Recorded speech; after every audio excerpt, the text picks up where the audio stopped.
I did some self-surgery way out in the forest early on in the pandemic. I had an infected lump on my leg, and when I finally got some hydrogen peroxide, which had been hoarded, I set up my cameras and sliced open my leg. It did not go well, I'd say. I am not a doctor, but there wasn't one around, and we had been told to avoid hospitals at that point, so I did. Also, I didn't know, nobody did back then, if the virus was going to kill us all. They sure made it sound like it, remember? I'll link the video of my self-surgery below. Warning, it's not safe for work. It's kind of gross.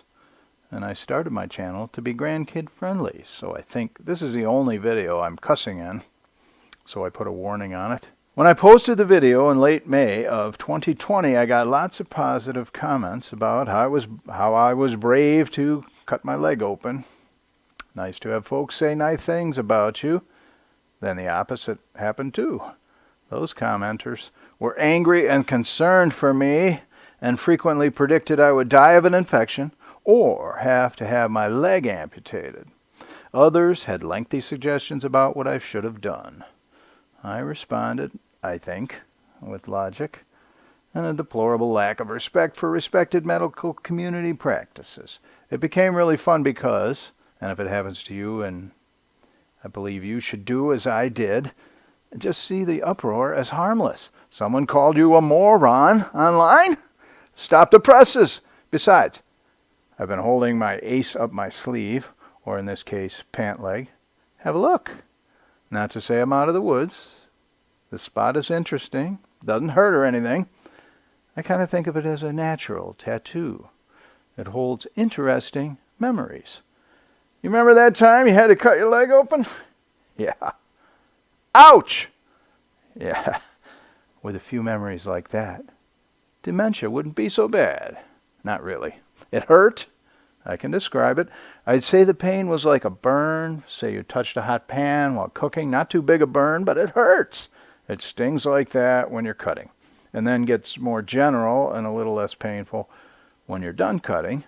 And digging and cutting into the wound like I had to do, that feels a lot less painful because some of the stuff inside didn't have nerves. That's my guess.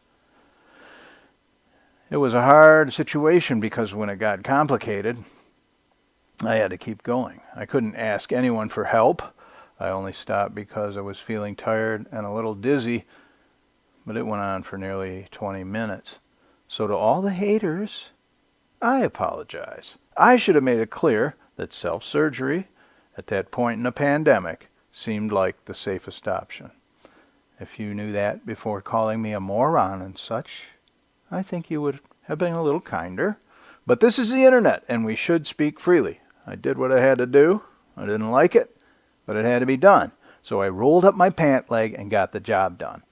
It was painful. It took courage. And I still have my leg. So thanks for your concern.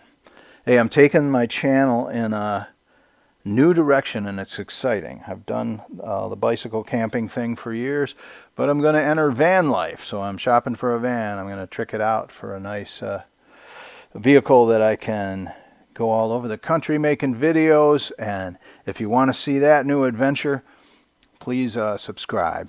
It's going to be a little while because there's a lot of background to getting this started. And I don't want to bore you with it. I want highlights. I want time lapse. I want drone footage. We're gonna have a blast. So click subscribe and be patient because I'm not going to have new videos for a little while.